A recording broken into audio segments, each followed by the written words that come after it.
beep, beep. There's a new Fisher track, and I think it's fair to say nothing can touch techno and tech house. Now, as I'm in the works on Deceiver 6, this is a track that I'm very interested in referencing. So I thought, why not do it with you guys? Now, the first thing that caught my attention is the fact that Kita Alexander is written first in the credits. I thought that was pretty cool because there's this stigma with vocalists that whenever they make songs for producers that are doing dance, producer gets all the credit. Also, side note, why is Anima? Damn, bruh. Now we gotta address the elephant in the room. There's a lot of people that hate Fisher because they say he's ghost produced. Try to find the credits for this track, which I couldn't. However, on Spotify, if you right click on a track and you show credits, it'll show you like written by Nikita Alexander and Paul Nicholas Fisher, produced by Paul Nicholas Fisher. I believe it, but I know many of you guys are gonna be like, hey, it can't be. He has such a nice personality and he can make music like that too. Now, a lot of people are very fishy because his first few tracks, Stop It, you can see Chris Lake in the credits. Y'all Kidding, which is still my favorite song from him. Moving on the dance floor, dancing tonight. Yeah, the girls, again, 4 writers on that. There's another name by the name of Thomas Earnshaw. The guy has ear in his name, so you know he's a badass producer, bro. Like, has produced a lot of the more iconic Fisher tracks as well. It's Chris Lake's pseudonym. Yeah, you can see he also did it to Kill a Man. Who is this guy? Can I hire him?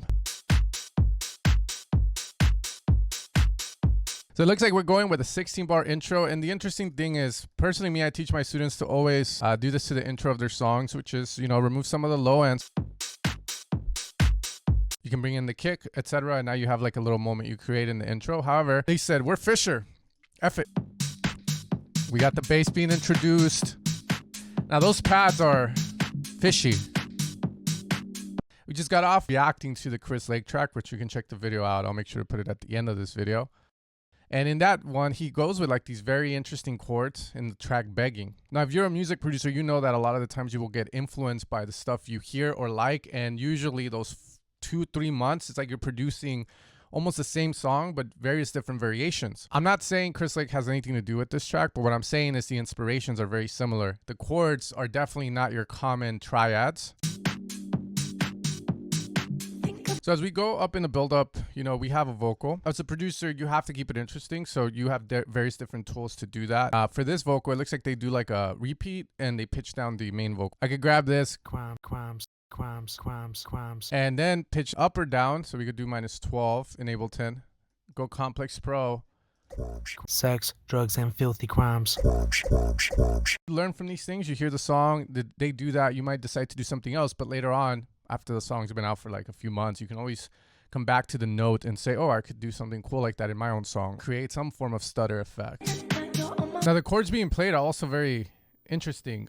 This track is, I believe, 2 chords, but I'm not a music theory expert. So if you are, leave it in the chat. A G minor inverted chord. What that means is that even though we have the G minor chord like this, we are changing the bottom note, the note that it's at the bottom of the chord, down like so.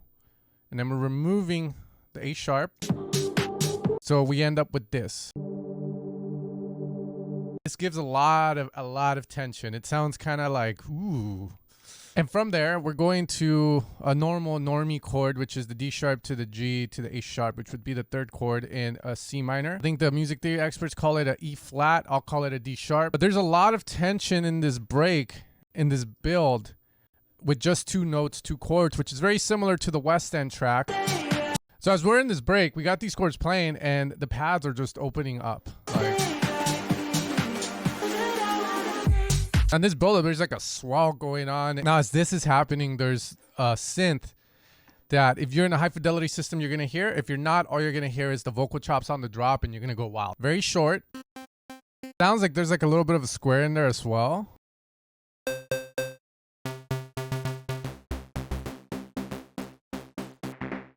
It sounds like, and here's the magic of this stuff. It's like usually you don't know what's happening because we're listening, but we're not paying attention to it.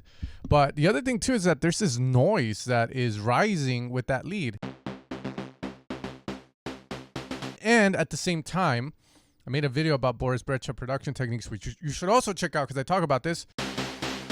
You can increase your decay and release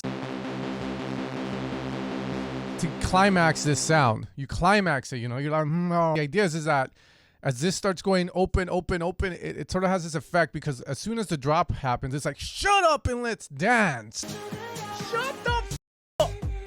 Now the drop is a vocal chop. Now this is where my questions arise because I don't have access to the vocal, but my question is if he had the vocalist, hey, can you do na na na na na na na, and then he processed further, or if it's a one shot being ran through a sampler with Complex Pro, allowing the vocal to get stretched, and then you have this nice melody that occurs. So if I use a mid-side EQ and remove the mids, you're gonna hear the synth very heavily going and supporting it well. So again, most people are just going to hear the vocal chop, but they're not going to hear that synth unless they're in a high fidelity system. And then there's an accent after every 2 bars, it sounds like. What that means is that open hat gets like another layer added to it. Perfect example of this is if we have the open hat like so, right? So we have...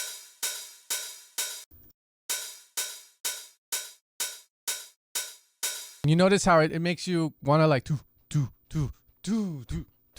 always look out for that in music because it's something that newbies or even intermediate producers overlook a lot. It's that those accents, because after you have the open hat, the closed hats, and the clap set, well, those are 3 drums. So how do you add more depth to this drum loop, this beat?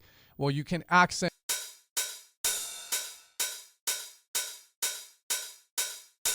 Now, after that, we have what's going to be like a very short build-up. Usually, you'll find that in tech house tracks, there's 3 build-ups. The first one is kind of long. Second one is short. And finally, the last one is the one where a lot of people go like crazy and go super long build, etc., to create like one last hoorah. The formula sounds the same. A lot of swells, a lot of opening of the synths, the pad, again, the cutoff opening up. Now, the only difference between the first and second drop is the addition of a ride. And it occurs for majority of it. And then we have that last hoorah. Now the last breakdown that Fisher has, it doesn't go into like you know, where all the drums stop. It just stays with the normal beat going, and it's built up. The vocals are singing along, and same formula as before, but only this time we finally allow a snare build to occur.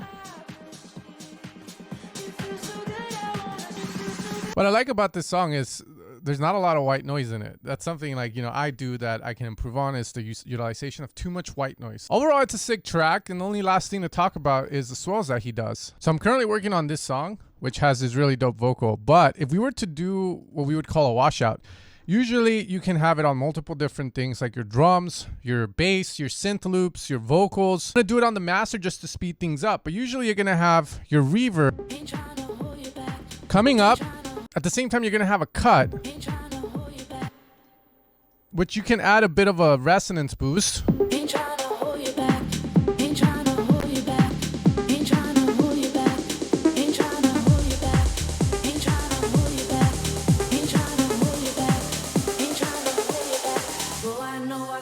But the swell is going to happen, and then you're going to shut it off completely when you want the drop to happen or when you have a pre-drop vocal. Oh, I know I told you that. Shut up!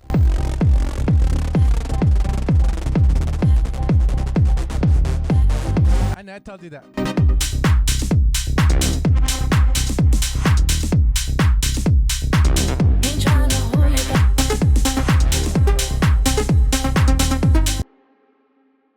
Now, there's much more to the washout. You can add echoes, you can add delays, get creative, but the idea is simple. You're going to essentially make it weak, make it feel like it's going very open, and then you're going to shut it off, drop, closed. Best contrast you can get. I think there's a lot to learn for you to utilize it in your music. So if you learned anything, consider subscribing. If you want to support the channel, make sure to head over to evilsounds.com where you can find all of my sound design work. Just found out that Biscuits used a deceiver vocal, which means he utilizes one of our packs. There's other artists like West End, James Hype, Mal P, Space 92, Umek, Cosmic Boys.